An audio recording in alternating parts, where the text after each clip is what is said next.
Datanglah seorang Matias katanya yang mengaku dari Katolik dan akan dipakai Katolik gedung ini. Karena KTP-nya Katolik, maka pihak gereja tidak punya pikiran macam-macam atau pikiran negatif lah. Percaya kalau ini dari Katolik tanpa cek and recheck siapa orang ini. Jadi dijuallah kepada orang ini dan dengan kesepakatan harga dan akhirnya mereka deal dengan harga itu dibeli.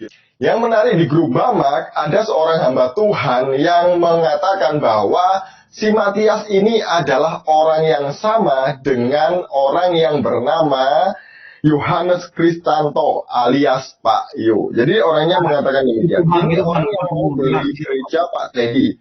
Ini orang yang sama yang menipu dan bawa lari motor saya. Namanya bukan Matias tapi Yohanes Kristanto.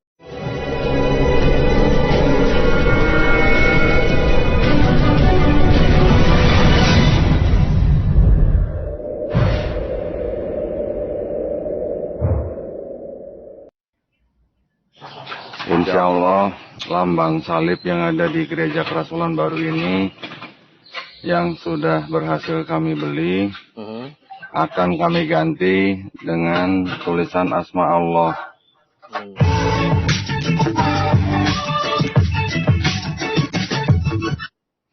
Shalom saudaraku, salam damai sejahtera di dalam kasih Kristus. Berjumpa lagi dengan saya, Didi Juli. Kita akan belajar berapologetika bersama-sama di channel ini.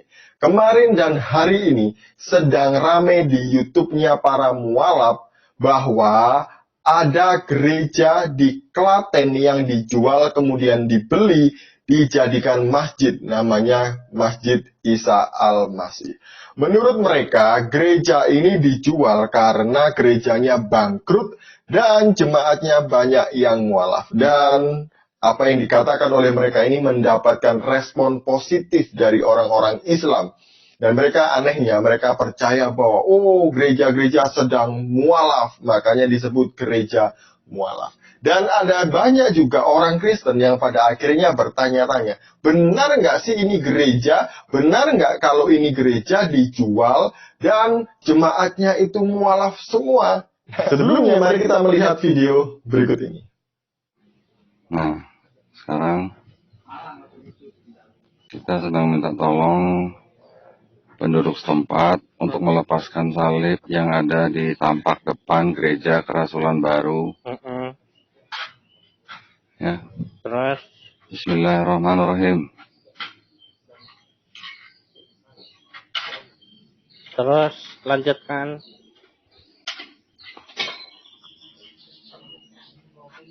Ya, jadi tadi udah diakui ya teman-teman dalam klarifikasi bahwa mereka lupa untuk menurunkan semua atribut ini karena mereka pikir ini dibeli oleh sesama saudara Kristen. Lambang salib yang ada di gereja Kerasulan baru ini yang sudah berhasil kami beli akan kami ganti dengan tulisan Asma Allah.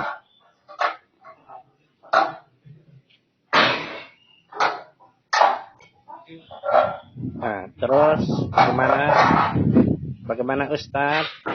Lanjutkan. Alhamdulillah.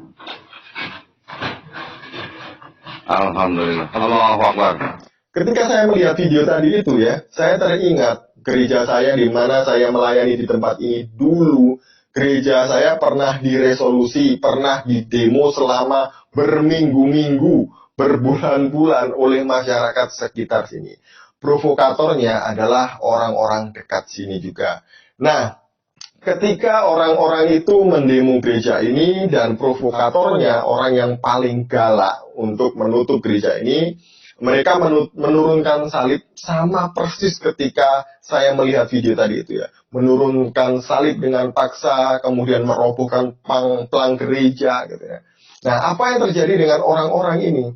Saya tidak menakut-nakuti ya. Gereja ini adalah tempat di mana orang-orang yang takut akan Tuhan datang beribadah menyembah Tuhan. Jadi tempat ini adalah tempat Tuhan.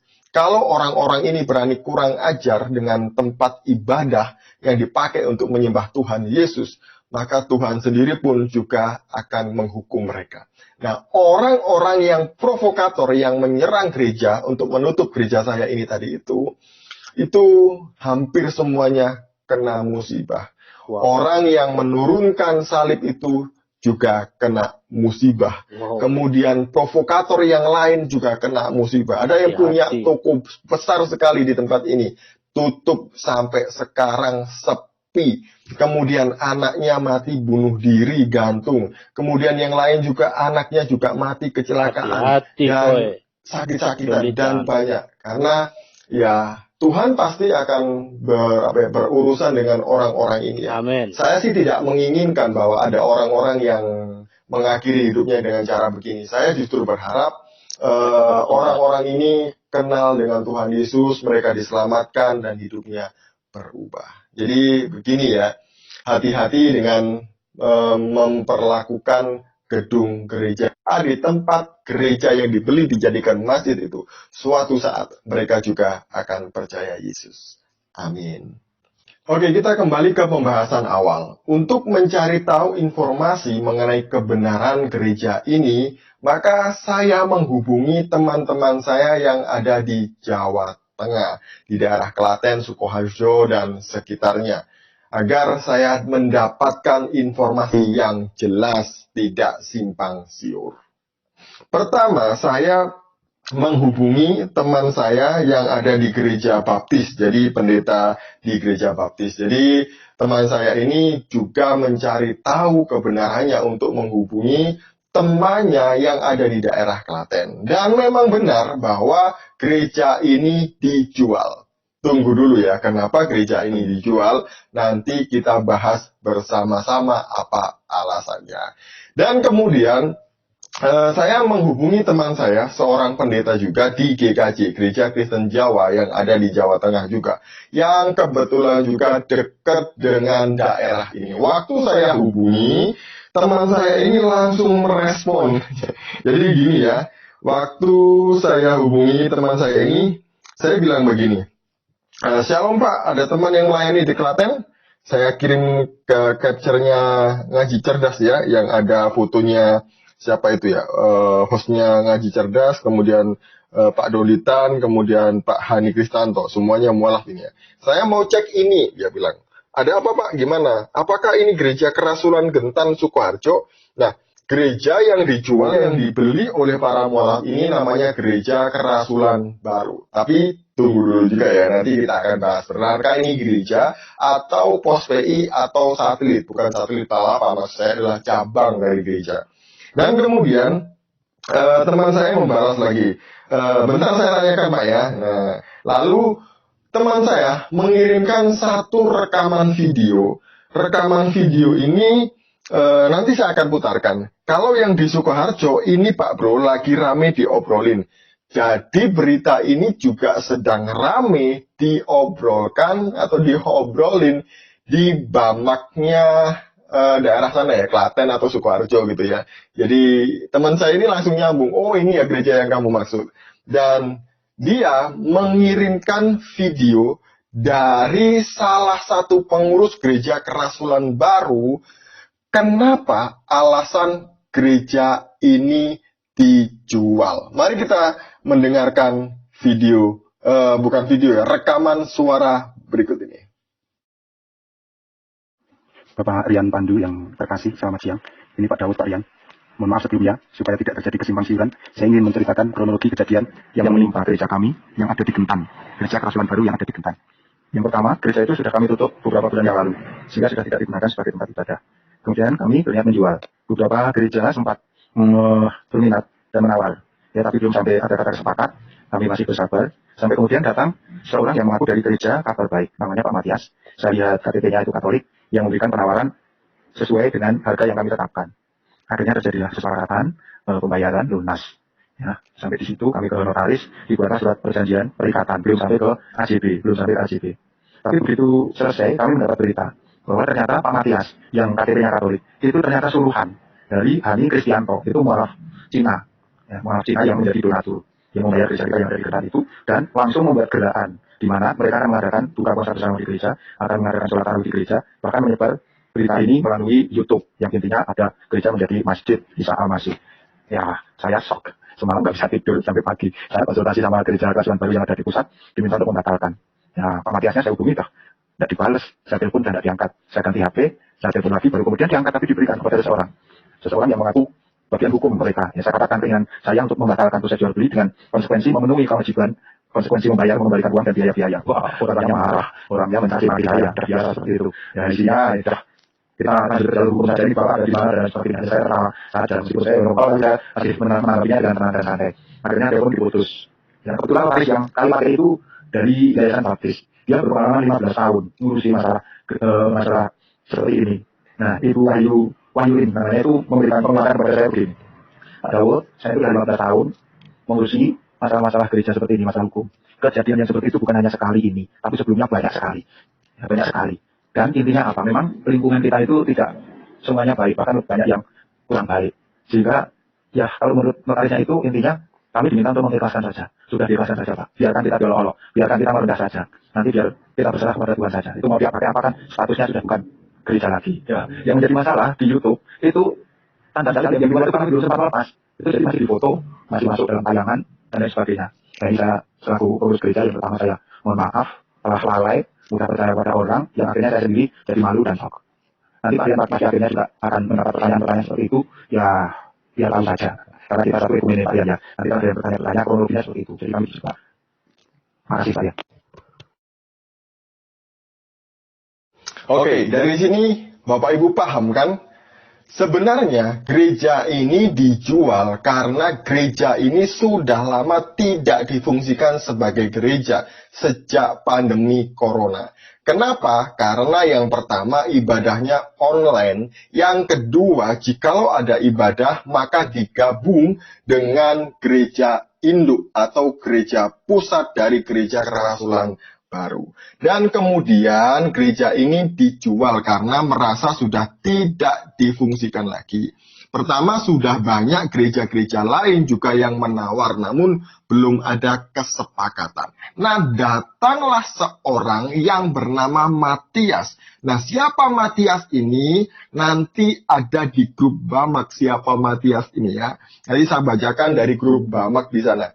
Nah, datanglah seorang Matias katanya yang mengaku dari Katolik dan akan dipakai Katolik gedung ini. Karena KTP-nya Katolik, maka pihak gereja tidak punya pikiran macam-macam atau pikiran negatif lah. Percaya kalau ini dari Katolik tanpa cek and recheck siapa orang ini. Jadi dijualah kepada orang ini dan dengan kesepakatan harga dan akhirnya mereka deal dengan harga itu dibeli.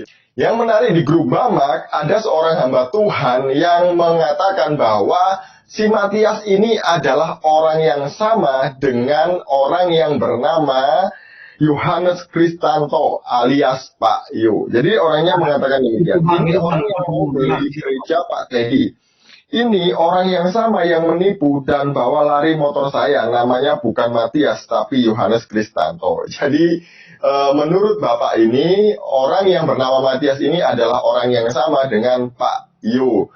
Kalau Bapak Ibu masih ingat di video saya yang ini, jadi orang ini, Pak Yo ini mengaku sebagai mantan pendeta dari YHS dan GPPS, pernah sekolah di Harvest. Nah, ketika saya klarifikasi di Harvest itu, Bapak ini ketika diwawancara kerjaannya adalah tukang jual beli motor atau mobil. Nah, barulah terkuak di sini bahwa Pak Yo ini pernah menipu orang di sana, membawa lari motornya. Walah, penipu toh ya.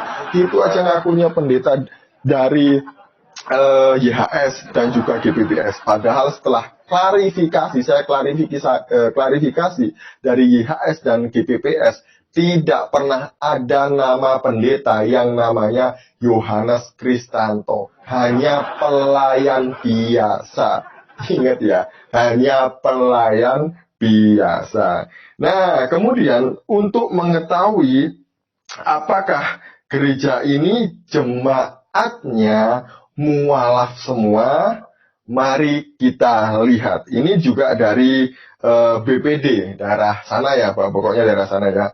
Dia ada salah satu anggota yang mengatakan begini, waktu ditanya, betul apakah benar satu gereja dimualafkan? Jawabannya gini, tidak, karena jemaat bisa ibadah online, maka jemaat digabung dengan induknya, kata pengelola Pak Daud. Ingat itu ya. Fakta bahwa gereja ini dijual benar, tapi dengan cara menipu tadi itu yang menyuruh orang yang katanya mau dipakai Katolik, karena KTP-nya Katolik, namanya juga Katolik, tetapi ternyata suruhan Hani Kristanto untuk dijadikan masjid. Nah, itu ya ternyata kecolongan. Nah, dari Bamak tadi itu gini, lucu juga. Yang beli KTP Katolik, jebule mualaf pengurus kapusan. Jadi, ini pakai bahasa Jawa ya. Yang beli itu KTP-nya Katolik, ternyata dia adalah mualaf. Pengurus gereja itu sudah dibohongi. Aduh, sampai batu-batu saya ini. Nah, kemudian saya tanya, hubungi lagi seorang pendeta juga dari gereja Jawa yang ada di daerah sana juga. Saya tanya, saya berkenalan karena ini teman dari teman saya yang tadi itu dari GKJ. Saya hubungi, perkenalkan diri untuk menanyakan mengenai gereja ini karena pendeta ini tahu tentang gereja ini ya. Saya tahu, oh siap, mau lewat apa, kata beliau, Pak Pendeta ini. Informasi bahwa saya dapat dari salah satu teman pengurus yang terlibat langsung dalam proses jual beli tersebut. Jadi betul ya Pak, bahwa gereja itu dijual berdasarkan informasi dari pihak gereja kerasulan. Alasannya apa Pak? Channel para murtadin ini berbahaya soalnya Pak, selalu memutarbalikkan fakta sebenarnya demi dakwah Islam. Kemudian beliau menjawab, iya betul dijual dengan alasan warga jemaat sudah tidak ada. Ingat ya, ini dengan orang yang tahu betul tempat ini dan kenal dengan orang-orang yang pengurus yang menjual gereja ini. Kalaupun ada hanya 1 sampai 2 kakak dan akhirnya oleh pihak gereja kerasulan baru digabung ke gereja kerasulan sebelah desa di Mawen Pesu. Akhirnya sudah sejak bertahun-tahun tidak diaktifkan. Jadi memang tempat ini, gedung gereja ini memang sudah tidak aktif. Nah, apa penyebabnya? Saya bilang, apakah jemaatnya itu mualaf semua? Lalu beliau begini, tentang tidak ada jemaat saya kurang tahu pasti, tapi yang jelas bukan karena jemaatnya jadi mualaf semua.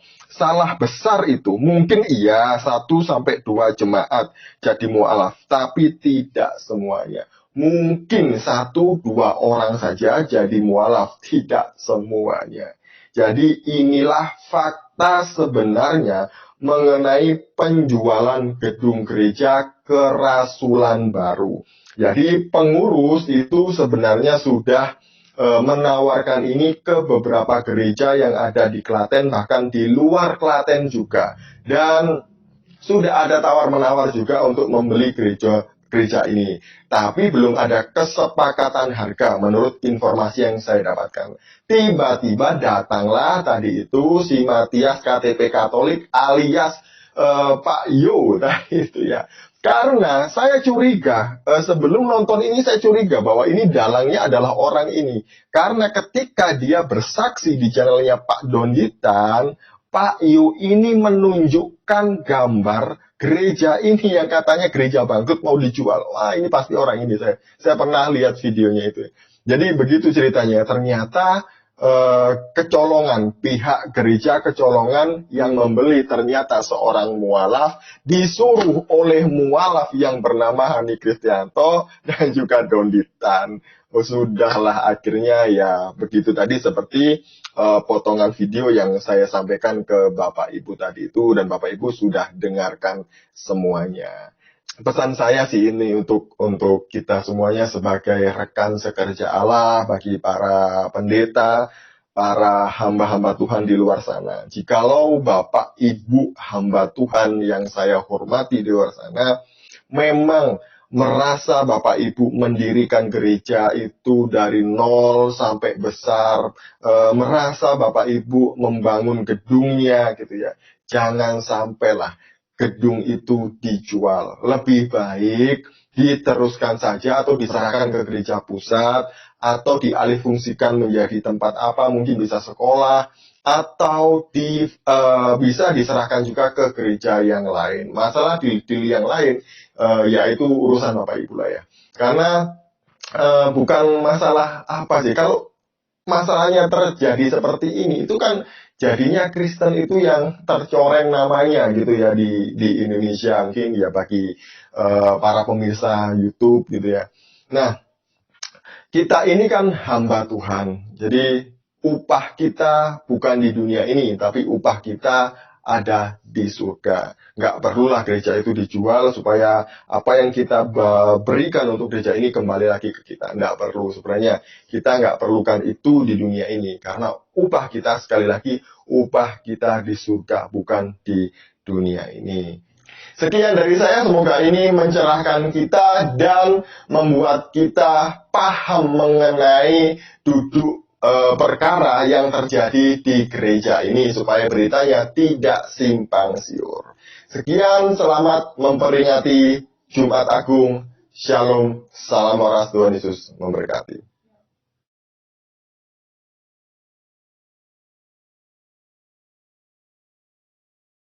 Ya, Bro Nelson, masih ada Siapa? lagi yang disampaikan? Ya, jadi Bang, saya melihat bahwa tabiat mereka, ini sudah menjadi habit sih ya. Tabiat mereka menghalalkan segala sesuatu, bahkan berbohong sekalipun dilakukan hanya untuk tujuan itu. Waduh, miris sekali menurut saya Bang. Kan terbuka Bang, terbongkar kan ternyata yang orang ini dulu dia mualaf, ngaku-ngaku mantan pendeta, ternyata kebongkar dia adalah pembohong. Jadi ya pembohong suka membohong, sama-sama suka berbohong Bang. Seperti itu Bang. Ya, baik. Kita kembalikan kepada penonton ya untuk menilai Siap. apakah teman-teman melihat cara ini cara yang wajar, cara yang lazim, dan apakah orang-orang ini adalah orang-orang yang berintegritas. Bagi saudara-saudari umat Kristen, kalau disambangi orang ini, apakah kalian mau mendengarkan pesan mereka? Kalau terbukti mereka minus integritas. Demikian dari kami. Terima kasih NL sudah bersama Terima kasih dengan Bang Guru, teman-teman semua di penyiaran RC ini. Berkati. Bagi yang belum subscribe channel INL JR, silahkan teman-teman Terima kasih. subscribe channel ini dulu. Pastikan teman-teman mengikuti siaran-siaran dari channel ini. Tuhan memberkati. Salam sadar untuk kita sekalian. Sampai jumpa di video yang lainnya.